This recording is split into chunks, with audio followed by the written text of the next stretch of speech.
Good morning. Welcome to Vlogmas Day 18. I'm trying to play catch up today because if you saw yesterday's vlog, the vlog that I had recorded on Tuesday that was supposed to go up yesterday for Vlogmas Day 16, all the footage got corrupt because I normally will vlog my day and then post that video the following day so that I have enough time to like edit it and everything. So now that kind of threw things off a little bit. So today I'm vlogging and then I'm also gonna film a sit down video so that I'll have an extra video to get me caught back up. This daily vlogging thing is freaking tough and I don't know how people do this on a regular basis. Like just doing it for Vlogmas is fun because I know that come Christmas Day, like this is it and it's just like a short-term challenge, but I couldn't imagine this being my everyday life. And some people were asking that. They were like, oh, are you gonna keep vlogging? Can you please keep daily vlogging after Vlogmas? Like, I appreciate that you guys are enjoying these videos so much, but hell fucking no. I'll keep vlogging and do like my weekly vlogs and stuff, but it is a lot. It's a lot of work and it's stressful, especially on the days when you're not really doing anything exciting, feeling that pressure of like, oh my God, I need to vlog something. I need content. It's like sometimes on my days off, I want to literally just lay on the couch from the time I wake up until I go to sleep and not do anything and not talk to a camera and not have to edit. You know what I mean? But I figured today I would do a little bit of makeup since I'm going to be filming a sit down video and I literally can't even remember when is the last time that I put any makeup on. Don't really have any plans, not going anywhere, but you know, once in a while it's nice to just kind of put on a little makeup. Feel a little bit more put together. So I applied the Tarte Clay Stick waterproof concealer under my eyes. I'm actually going to put a little bit of that on these little acne scars. They're fading slowly but surely, and thank you to everyone who is giving me suggestions and telling me what you use for your acne scars. Okay, now I'm going to apply the Smashbox Halo All-in-One Tinted Moisturizer. I think this might be a little bit dark for me. Do I have anything else I can mix it with? That's a little bit lighter. I'm mixing it with a little bit of the IT Cosmetics Bye Bye foundation. I literally never wear makeup anymore, so I have nothing that matches me because most of my foundations are all in my like summer shade when I'm tan, and I can't even remember when the last time is that I bought any kind of foundation or anything. Because like I said, I never wear makeup anymore. Now I'm going to do a little bit of liquid matte blush. This is from Rare Beauty in the shade Bliss. Well, it's probably too much. I'm going to do a little bit of a lighter under eye concealer. This is the Smashbox Studio Skin 24-Hour Concealer in Light Cool Peach. Just gonna set my under eyes with a little bit of loose brightening powder from ColourPop. Then I'm gonna do a little champagne pop from Becca.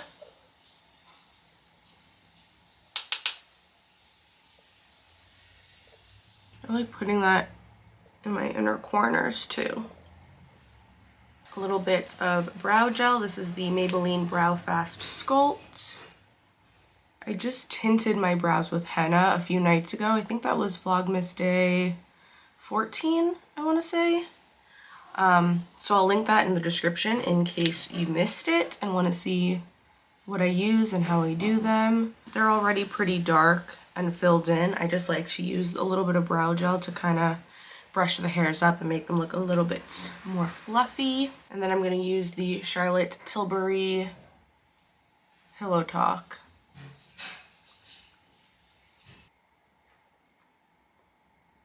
I just put a little bit of the Anastasia Beverly Hills Pure Hollywood liquid lipstick in the center, blended it out, and that's it. That's gonna be my makeup. Actually, let me comb through these lashes a little bit. Oh my God, my lash girl is gonna kill me.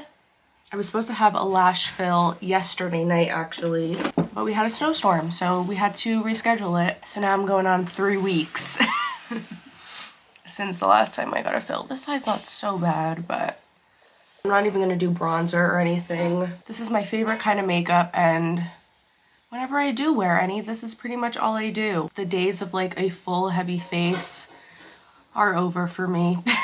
So now I'm gonna go film my sit down video. I'm gonna be answering your assumptions about me and saying whether or not they are true. I asked you guys on Instagram, so that video will already be up by the time you're watching this vlog. So if you didn't see it yet and you wanna check it out, check the video that I posted right before this one. My battery's died, so let's do one more. Yeah, you get 50 points.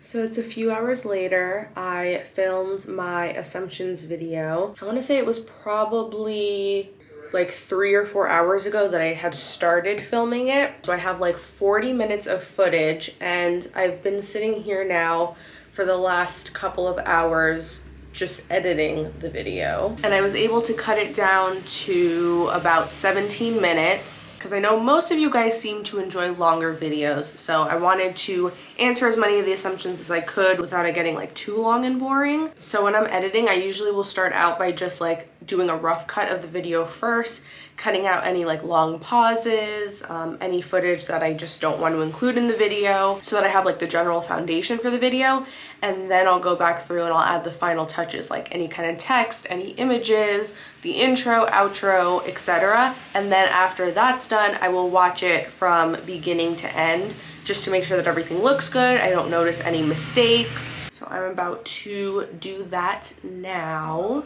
Guys, welcome back to my channel and welcome to Vlogmas Day 17, I think. If you saw yesterday, my video is all finished, so I just put it to upload to YouTube. That's only one part of the process. So now I have the actual video done, but now I need to make the thumbnail, I need to write the title, I need to fill out the description. Luckily, this video, I don't really have anything that I was referencing that I need to link in the description, but sometimes if I'm showing a whole bunch of stuff and I'm like, oh, I'll link in the description, link will be in the description, then I have to go and find all of those links and, you know, fill the description out with all the information, which can take a very long time. That's so, it's so time consuming. I hate that. And then I need to monetize the video, add it to a playlist, add the little links at the end of the video, just like a bunch of little like final touches. And then of course I have to wait for the video to actually finish uploading and processing, which kind of depends on the day and the length of the video. Sometimes it's pretty quick, other times it takes a while. But yeah, there's a lot that goes into making YouTube videos. It is very time consuming, and I know a lot of people are like, oh, you just have to film and edit a video. Like, what's so hard about that? Just thought I'd give you guys a little behind the scenes look. I am still loving how my makeup is looking though, and I feel like now my natural oils are kind of peeking through a little bit, and it's just making my skin look so glowy. I love that when I don't wear makeup for a really long time and then I finally do, I'm like, ooh, I should do this more often. Second coffee of the day. I'm trying to play catch up today because if you saw yesterday's vlog, the vlog that I had. So it is now 5 minutes to 8 o'clock. I have been pretty much just working all day long. I did take a little bit of a break at one point to eat some lunch, and then I took a very short little like 30-minute nap, but I filmed and edited the video that I posted today. As you saw already, I started filming that video a little after like 11 o'clock, I want to say, and then it went up like a little bit before 5. So it took about 5 hours, a little over 5 hours from start to finish to create that video. And that was like a pretty short, easy video. Like I was just answering questions basically. It didn't really require any like fancy editing or anything like that. So that just kind of goes to show you how much time goes into creating YouTube videos. Just if you've ever been curious, or if you are considering making a channel yourself, just so you have an idea realistically of like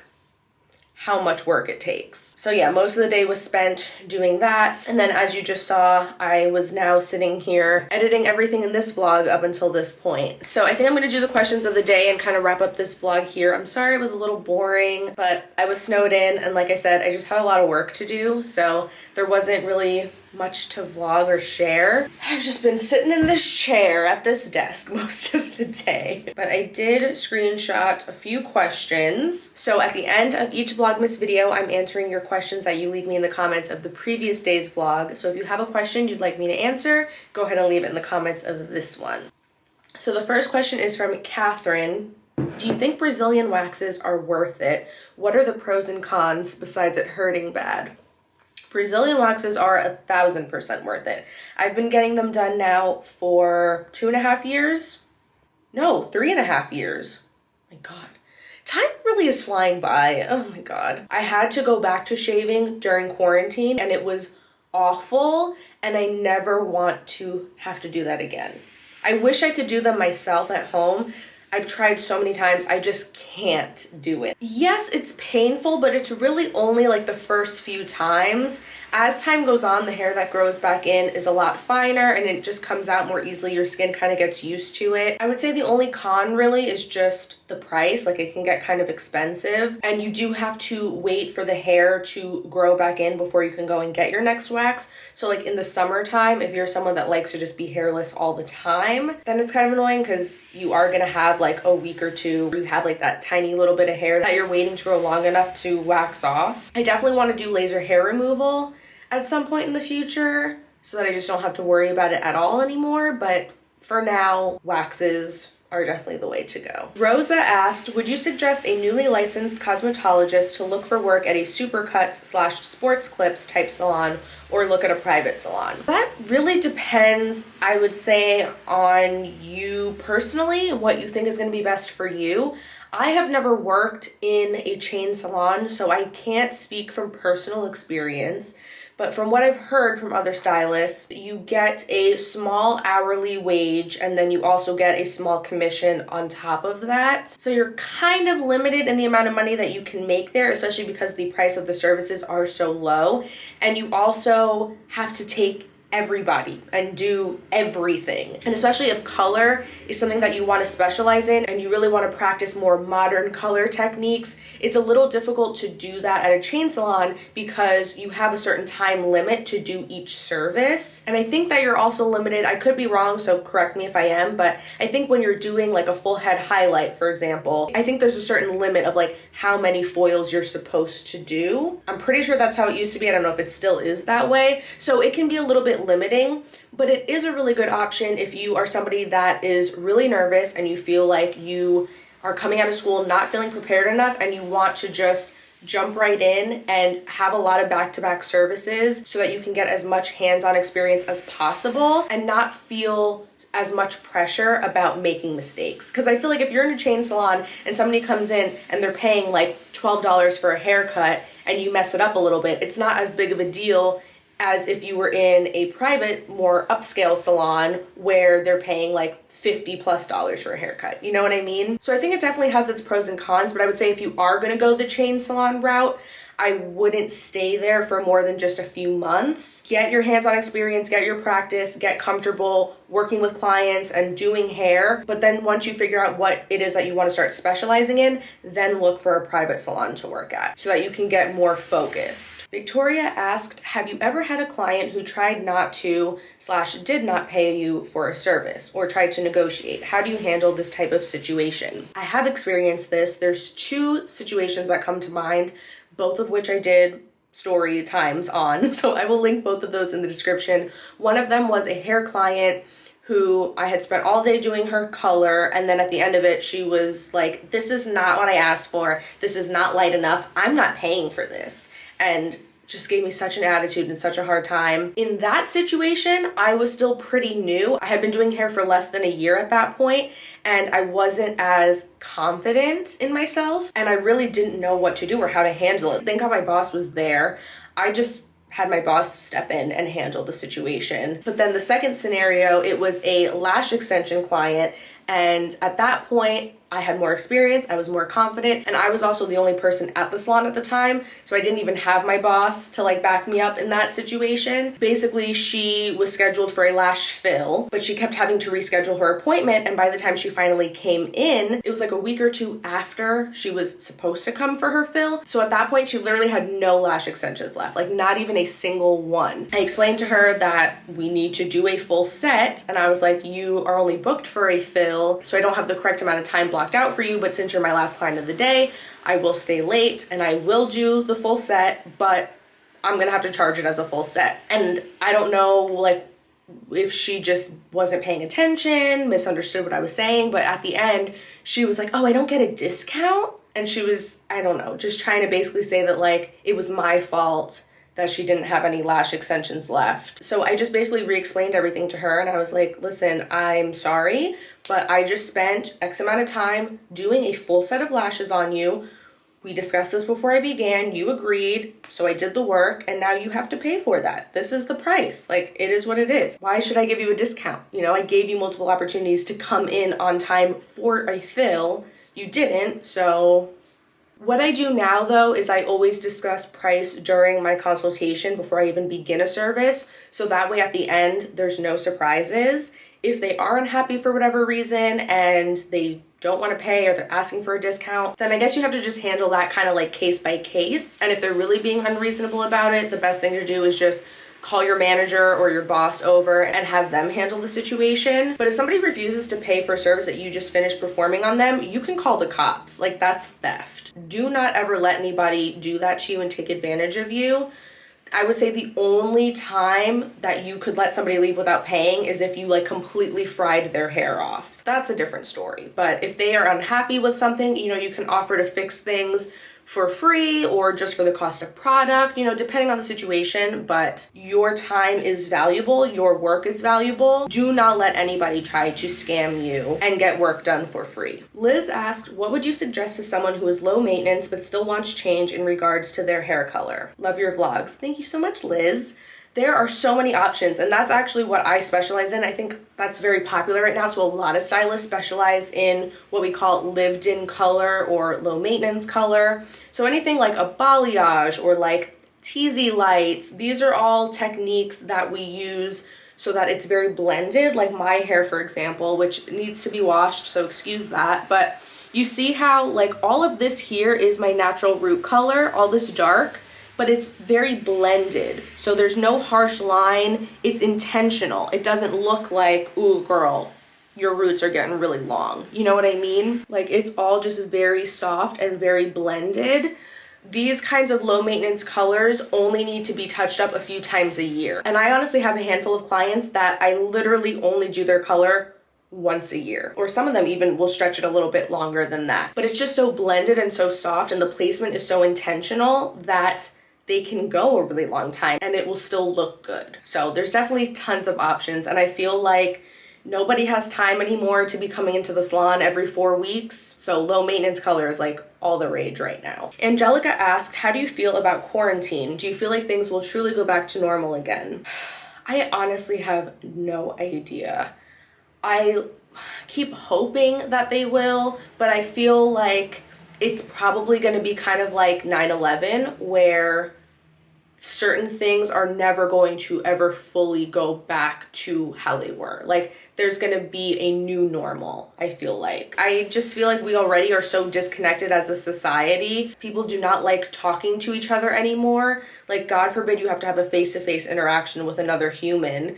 And now this is just like making it even worse. It's like encouraging that disconnect, you know? But you know what? There's not really anything that we can do about it. We gotta just kind of ride it out and just see what happens and adjust accordingly. And the last question is from Ellie Martini. When you have a client and they ask you for a price on a service, do you give them a price range or do you give them a specific number? This is going to be my second time going to a stylist. I ask her how much each service will be at the beginning. At the end, when it's time to pay, she charges me a higher price. I get shy and embarrassed to ask why it's much higher than what she told me at the beginning. How do I handle this situation? I don't ever give anybody an exact price quote, ever. I mean, if it's a haircut, that's a different story. But when it comes to color, I can't, because I can't ever predict how much time it's going to take, how much product it's going to need. Yeah, I can look at your hair and I can kind of guess, but I don't want to ever say for sure, because then if in the end I ended up using more product than I expected, I'm going to be in a weird situation where you are either going to feel like I lied to you, or I'm going to have to undercharge just to make sure that I am charging what I originally quoted you.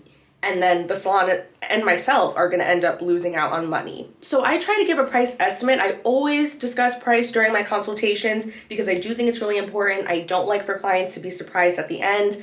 I need to know what your budget is, what you feel comfortable paying, and then we'll kind of figure it out based off of that. So yeah, most likely your stylist was giving you the starting price and then maybe just needed to use more product for your hair. I would just talk to your stylist at the beginning before they begin the service, and I would just say, can you tell me what is going to be the price range for this service? I know that the starting price is X amount and that the price can go up a little bit from there, but do you know like what's the maximum that this might end up costing me, just so I make sure that I have enough money to cover it? Because sometimes I find that stylists aren't as thorough and specific as they probably should be when having these kinds of conversations. So if you make your questions more specific, then you should hopefully be able to get the answer that you're looking for. So I hope that that's helpful. So that is going to be it for today's vlog. Thank you guys so much for watching. I promise that tomorrow's will be a lot more interesting.